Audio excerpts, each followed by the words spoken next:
The Phaistos disc is a disc of fired clay from the Minoan palace of Phaistos, on the island of Crete, possibly dating to the Middle or Late Minoan Bronze Age. The disc is about 15 centimeters in diameter and covered on both sides with a spiral of stamped symbols. Its purpose and meaning, and even its original geographical place of manufacture, remain disputed, making it one of the most famous mysteries of archaeology.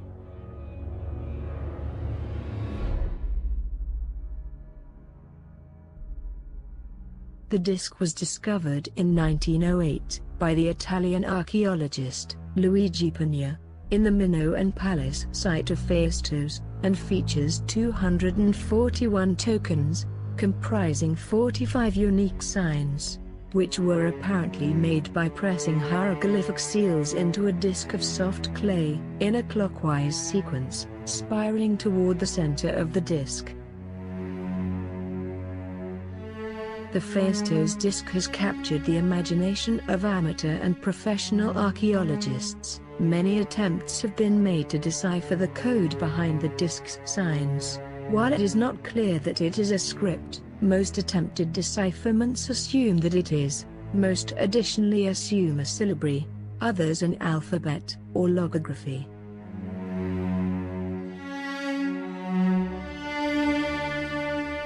Attempts at decipherment are generally thought to be unlikely to succeed, unless more examples of the signs are found, as it is generally agreed that there is not enough context available for a meaningful analysis.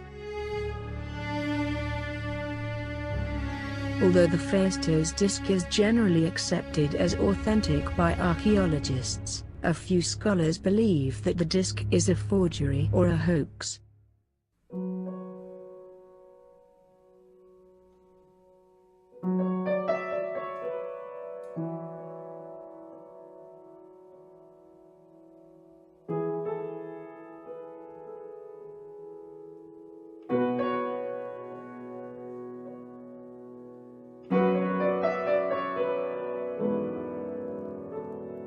The Phaistos disc was discovered in the Minoan palace site of Phaistos, near Hagia Triada, on the south coast of Crete.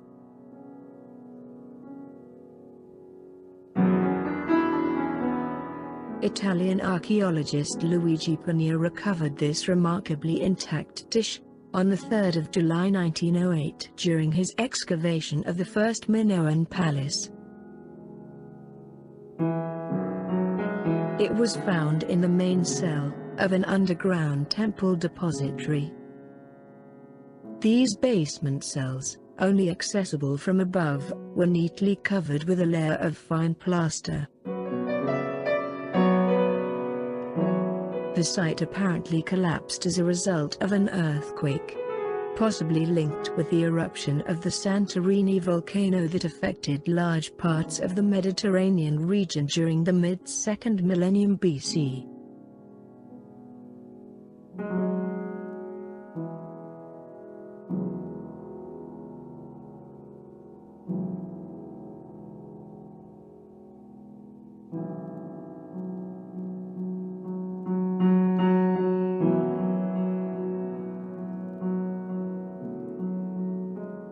The Phaistos disc is generally accepted as authentic by archaeologists. The assumption of authenticity is based on the excavation records by Luigi Pugna. This assumption is supported by the later discovery of the Archalicary axe with similar but not identical glyphs. The possibility that the disc is a 1908 forgery or hoax has been raised by 2 or 3 scholars. According to a report in the Times, the date of manufacture has never been established by thermoluminescence dating. In his 2008 review, Andrew Robinson does not endorse the forgery arguments, but argues that a thermoluminescence test for the Phaistos disc is imperative. It will either confirm that new finds are worth hunting for, or it will stop scholars from wasting their effort.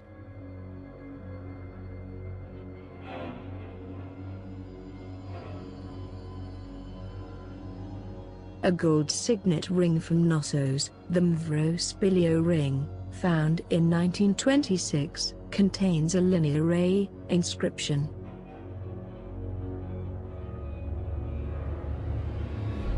Developed in a field defined by a spiral, similar to the Phaistos disk. This is considered as evidence that the Phaistos disk is a genuine Minoan artifact.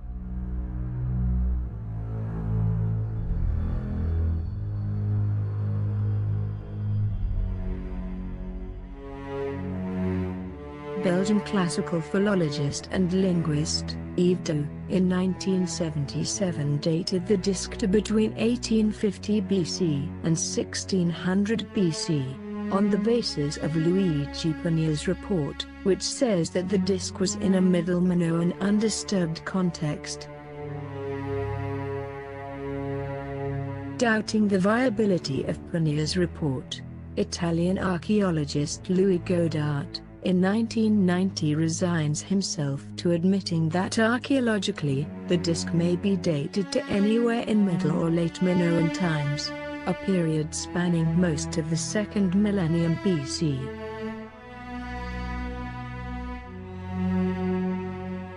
The scholar, J. Best, suggests a date in the first half of the 14th century BC based on his dating of tablet pH1.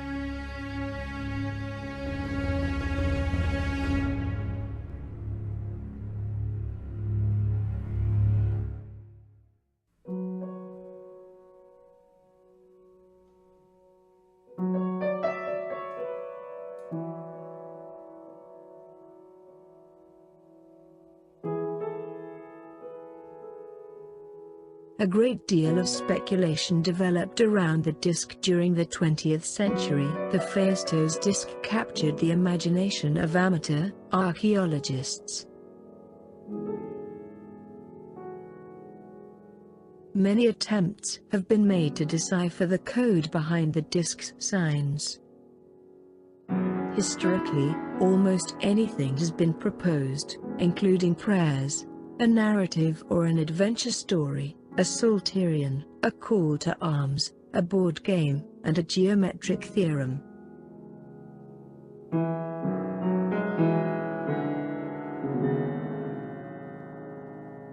Some of the more fanciful interpretations of its meaning are classic examples of pseudo-archaeology.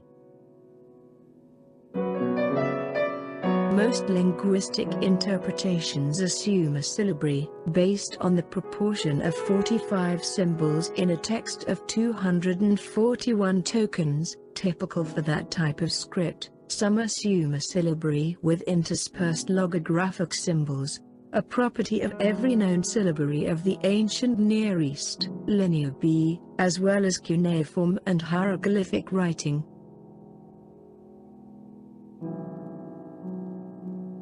There are, however, also alphabetic and purely logographical interpretations.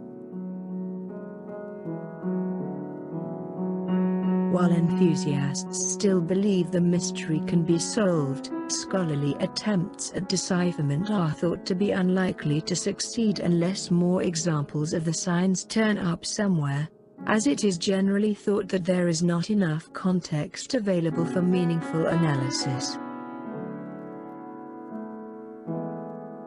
Any decipherment without external confirmation, such as successful comparison to other inscriptions, is unlikely to be accepted as conclusive.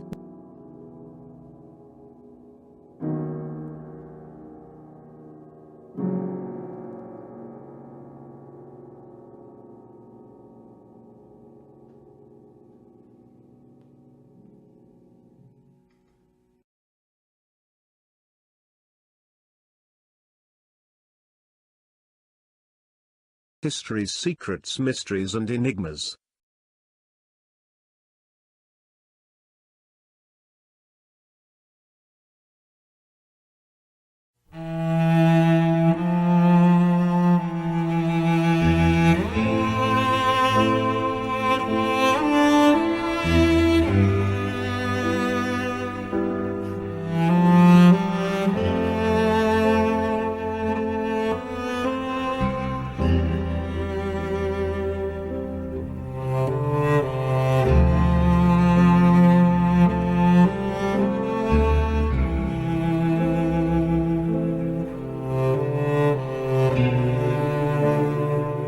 The Shugborough inscription is a sequence of letters carved on the 18th century shepherd's monument in the grounds of Shugborough Hall, in Staffordshire, England, below a mirror image of Nicholas Poussin's painting, The Shepherds of Arcadia.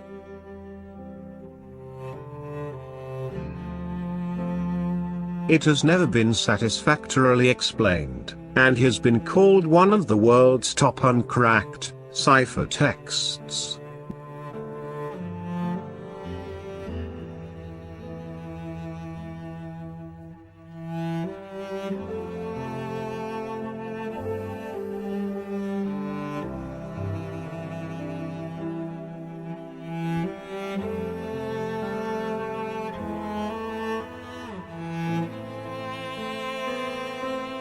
The monument was built sometime between 1748 and 1763, commissioned by Thomas Anson. Paid for by his brother, Admiral George Anson, it was fashioned by the Flemish sculptor Peter Seemakers. The relief copy of the Poussin painting is contained within a rustic arch, and shows a woman and 3 shepherds, 2 of whom are pointing to a tomb. On the tomb is carved the Latin text, Et in Arcadia, ego, meaning I am also in Arcadia, or I am even in Arcadia. The carving displays a number of small alterations from the original painting, and an extra sarcophagus has been placed on top of the main tomb. Above the Poussin scene are 2 stone heads, one showing a smiling bald-headed man, the other bearing a likeness to the goat-horned Greek god, Pan. Below the relief carving on the monument, an unknown craftsman carved the mysterious 8 letters, contained within the letters D, M.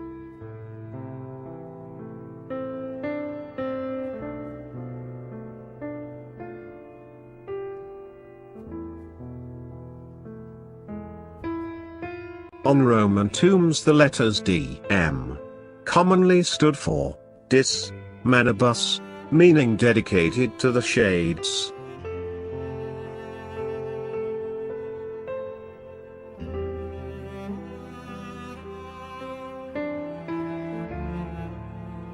Josiah Wedgwood, Charles Darwin and Charles Dickens are all said to have attempted to solve the enigma and failed. In recent decades, investigators have proposed several possible solutions. Some of these are acrostic, interpreting each letter as the initial letter of a word. One suggestion is that the 8 letters are a coded dedication by George Anson to his deceased wife. Non-acrostic efforts include a 2014 book by Dave Ramsden which references manuscript evidence from the Staffordshire Record Office, to demonstrate that Thomas Anson's peers understood the monument to be a funerary monument, dedicated to a syncretic, female figure known as the shepherdess. As such, the D.M. stands for Dis Manibus, and the 8-letter inscription is a cipher concealing the name of the figure being memorialized.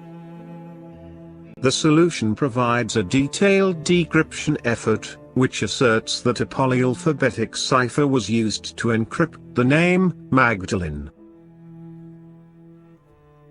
A proposal that V should be read as 10, with reference to Roman numerals, and the 10 letters then read as an anagram of devout mason.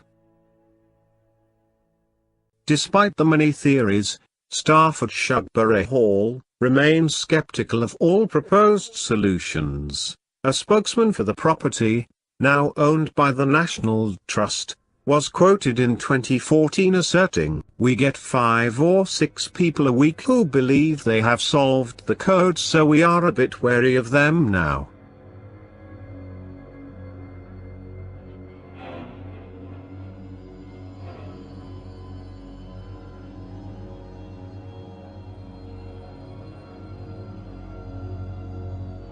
In 1982, the authors of the pseudo-historical, The Holy Blood and the Holy Grail, suggested that Phaistos was a member of the Priory of Sion, and that his shepherds of Arcadia contained hidden meanings of great esoteric significance.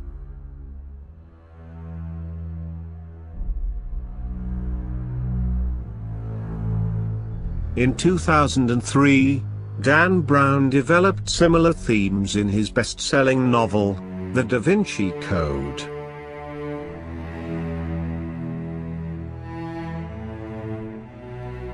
And in 2004, Richard Kemp, the general manager of the Shugborough estate, launched a promotional campaign, which asserted a connection between Shugborough, and in particular the Shugborough inscription and the Holy Grail.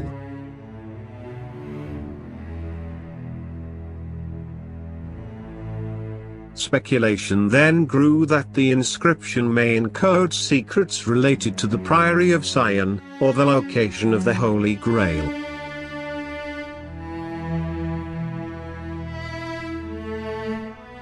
As part of the Shugborough promotion, some individuals who had previously worked as codebreakers at Bletchley Park pursued this line of investigation.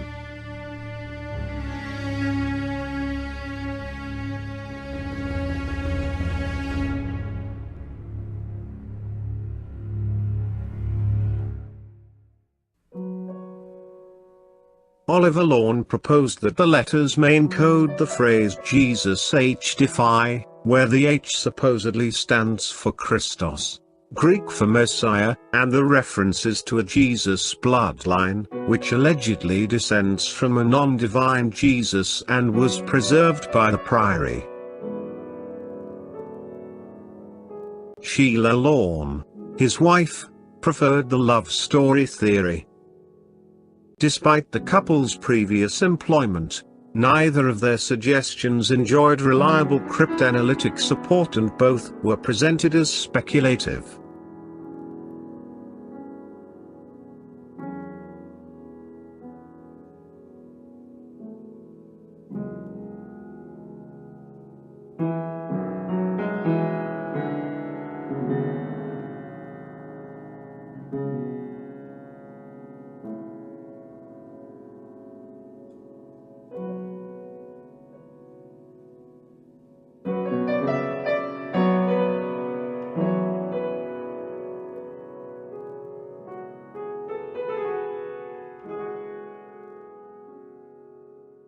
History's Secrets, Mysteries and Enigmas.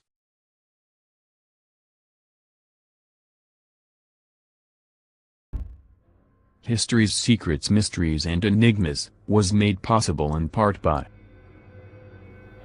Wikipedia, the free encyclopedia that anyone can edit. Windows Live Movie Maker, movie making magic. Ivona Recordings, let the world hear what you really have to say. Sounddogs.com, downloadable sound effects since 1997. Subtitle Edit, version 3.1, free subtitle editor with visual sync time adjustment.